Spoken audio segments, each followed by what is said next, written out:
Hi, good morning. I am sorry I didn't do last week. I had computer problems. So when we last did our first one, I asked you to do your parents, yourself, your parents, and your grandparents, and get your basic information. So your papers should look like this, and I'm sorry you couldn't read it the last time. So this is what I asked you to do. This is me. I started with me, and there's my mom and my dad and my husband. So then I told you to go, like if you're married, your next page will be, you do a sheet of yourself. And on this sheet, I have my husband, I have me, and now I have our marriage date in there. And I have each one of my kids. You start with your oldest to your youngest. And my oldest is Jerry, and he's married. Well, he was married, he's divorced now. So I got all of his information. And then I have Ann Margaret with her information and so forth down the line. So then when you go through that, your next one, you're going to take each one of these kids. And you're going to do them, which I didn't do. But you're going to take each one of these kids and move over and make them, their wife, and their kids. Like my son has 4 daughters. So I'd have the page, it would have him, Donna, and then the 4 girls. So then I asked you to do your grandparents. So this is my dad and my mom, and they had 4 children. I'm the oldest. So I started with me, then my sister Sheila, then my other sister and my brother. And likewise, when you get them done, then you move them over like I have already did my sheet with my 4 kids. My sister Sheila next, she don't have any kids, so you really wouldn't have to move her to her own page. My sister Deanna unfortunately passed away in '97, but you would do her husband, and she had a daughter. You do a page for her. And then I have a brother. He's still living and he's not married, so you wouldn't really have to move him over because he's not married. So then I'd ask to go to your grandparents. So this is my grandparents, my grandfather, my grandmother, and they had 8 kids. So you first, if you haven't already got all the information, you get all the information, them, where they were born, and if they're dead, they passed away. And once you get all, however many you have, 2, 3, 4, whatever, but my dad was one of 8.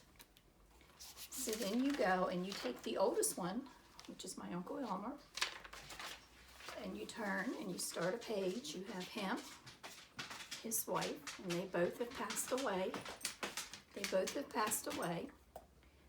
Uncle Elmer had 4 kids to his first marriage. So you put all 4 of them in. And then once you get them, you can go further and do each one of the kids. And I did a second one. My next uncle was Uncle Landon. He was also passed away. I didn't fill everything up here because it was on the other page. And he was married. His wife is deceased. And he had 3 kids. They're all living. There's 2 married and 1's not. So you would create a page for each one of these. Now, if there is multiple marriages, like my couple of my aunts were married 3 or 4 times, you really only have to worry about the ones that have children. Like my son was married to Donna and they had children, so I need to keep them together. But he has a fiance now and they won't have any children, but I'll still have to put her in because she has 2 boys, so you'll have to put them in and label them step, or so that they know they are stepchildren. My one aunt had 2 kids by her first husband and 1 by another one, so I'd have to do 2 pages for her. Her with her 2 daughters, her daughter and son's father, and then I'd have to do another page for her and her husband and her 3rd daughter. So that's how you go in between that. So that's a challenge, to take these families down to as much information as you can get for these kids. And you should do 5 generations, but this, depending on how you start it, would be like, for me, this is 3 generations. Me, my dad, and my grandfather. So you need to go on and get as much information as you can. So what I want to do today is talk about a few other things. When I get all this information wrote down, what do I do with it? There's 2 methods. Actually, I do both. You can create yourself a family history book, or you could go online and do it online and put it in a program where you can print the family sheets off. If you go online, the one that I use most is Family Search. It's www.familysearch.org. That's a free site. You can actually search from there. You can add photos. You can add other memories. If you can find a birth or a death certificate or war enlistments or something and get them, you can upload them into that. And you can, so like I said, it's all free. And then there's Ancestry.com, which is a fee to use. But it's a very good site. It has a lot of information out there too. And then there's one called MyHeritage. I actually have MyHeritage on my laptop. You can search. You can put your things in. You can put pictures in and memories in also.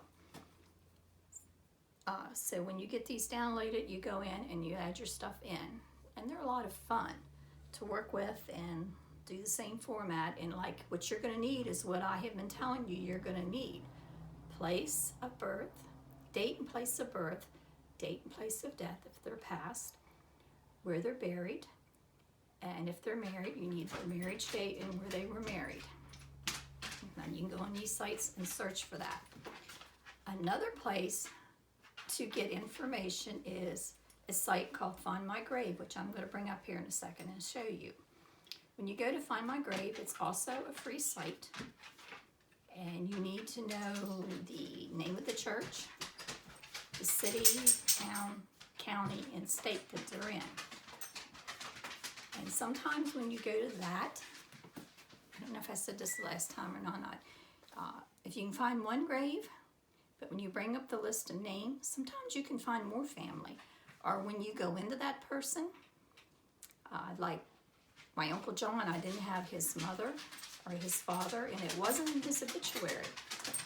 So I was sitting here a couple weeks ago, and I just thought, well, wonder if anybody by chance has connected him. So I had all the information, the church and everything where he was buried at, brought up his name, and I went back 4 generations just in Find My Grave. His mom, his dad, his brothers, his sisters, his grandparents and his great-grandparents, and his brother and sisters, spouses and their parents. Because one thing I didn't tell you on all this, when you start filling it in on a place, when you put it in, it will show you, well, I'm going to show you a group sheet. This is a paper group sheet.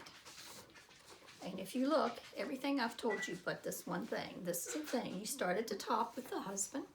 You fill all this information in. And down here is an open spot. And when you put in where they're buried at, on this line up here where it says buried, you put the date if you have it.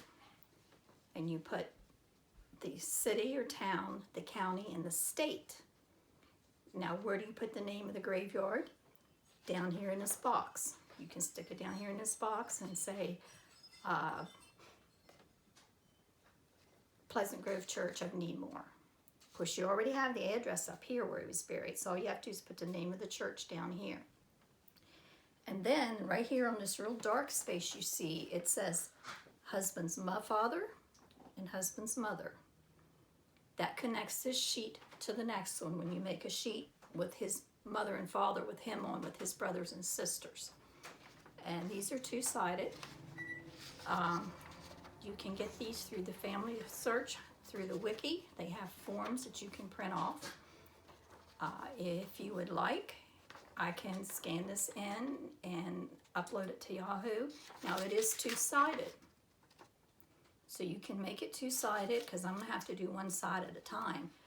Or you can just mark them. They have up here page 1. And then you could just leave the other one. There's a difference in the sides. On this one you see the big blocks. That's always your front. And if you do this one, it's a little block. I had the wrong side, I'm sorry. This is your main side. And if you look on here, the husband and the wife's name is in this little box up here. So you could just do, you know, one after the other if you didn't want them doing back to back. But that's a family group sheet that way. This is one way, and then what do you do with them then? You create a book, as I have done here. This is actually my granddaughter who's helping me. This is her dad's family that I've been working on, and I've got a lot. You put your family group sheets in the back. I've got them in protectors, some of it, like birth certificates, obituaries, and stuff like that I put in sheet protectors because I want them to stay there. But you can divide it up however you'd like to divide it up. That's a book. These are the most common because you can go get any book. This one here come from Walmart. Or you can go a little bit more expensive if you want to. And these are hard to find anymore. It's called a Book of Remembrance. And it's the same thing, only your group sheets are longer. But they do the same person. These aren't back to back. You have to do them because they have 11 children on them. So that's two ways you can get them. Now, like I said, the notebook time, you can go to Walmart, anywhere you can buy special ones. These here, I have found a place online where these come from, and I have that on my phone. Oh, never mind, I can't show you, it's on my phone. It's called sgenealogy.com, and they have the group sheets, and they have these books. And these books come in blue, navy blue, burgundy. This is called sky blue, navy blue, and burgundy. And they are $8.95 each plus shipping, which isn't that much. They also have the book type that has the fancy name on them. If you just go online and put Book of Remembrance, it will take you to a lot of sites. Just choose what you want and where you want. But also under Family Search, LDS.com, under Family Search, you can also go through LDS bookstore, and they have the book type, the notebook type, they have them there. And they also have packs of family group sheets. I think they're $2.50 a pack plus shipping if you want them. So that's the three ways that you can store. We're going to put up the sites that I've just mentioned for you and find a grave. I hope I'm helping you, and I'm hoping I'm piquing a little interest in you to do your family search and to find out about your ancestors. Another thing, I'm going to give you two things right now. One's related to family search and one isn't. Think about what's going on now. This is going to be in the history books. So what you could do to help your family 50, 60 years from now is get yourself a notebook. Do day by day what's going on in the world, how many people have died, where you're at, what's going on, how is it affecting you, how are you feeling? And just make like a journal through this to pass down through the ages to your grandchildren, your great-grandchildren. That's part of family history too, is recording your stories, where you lived, did something happen where you lived that was exciting or people need to know. Just write it down, how you was feeling about a certain thing. You had a wedding, how that wedding made you feel. That's called a journal. And you can do that too. That's part of history. Now, the other thing I want to talk about is what's going on in the world right now. And I just remembered I left my cards laid on my bed. You have all these workers out here. You have on Frontline, you have the hospital, your EMTs, your medics, your fire crews, your grocery workers, your bankers, your pharmacies, other stores that are open, people who are doing things for this thing. And I was thinking, which I made some up to do, just take an index card, have your children do it, and just kind of decorate them, put little flyers on them and say, thank you for your service. And as you drive through that bank window, just stick one in there with your money or whatever you're putting in the door. Just brighten their day a little bit. You go through the grocery line, hand one to that cashier. I get emotional, I'm sorry. But you never know how happy and how it'll make them feel to know they're appreciated. And right now, we all need to know we're appreciated and we're cared about. So I hope I enjoyed you, give you some good tips. And my next thing, I will have my computer completely up, and we will, if my granddaughter will work with me, we will actually show you how to set up a Family Search account and go into it. And then I will show you the other sites, Find a Grave. If you haven't already done it by that time, I'll bring up Find a Grave and show you how you can make links and search. So until the next time, bye, be safe.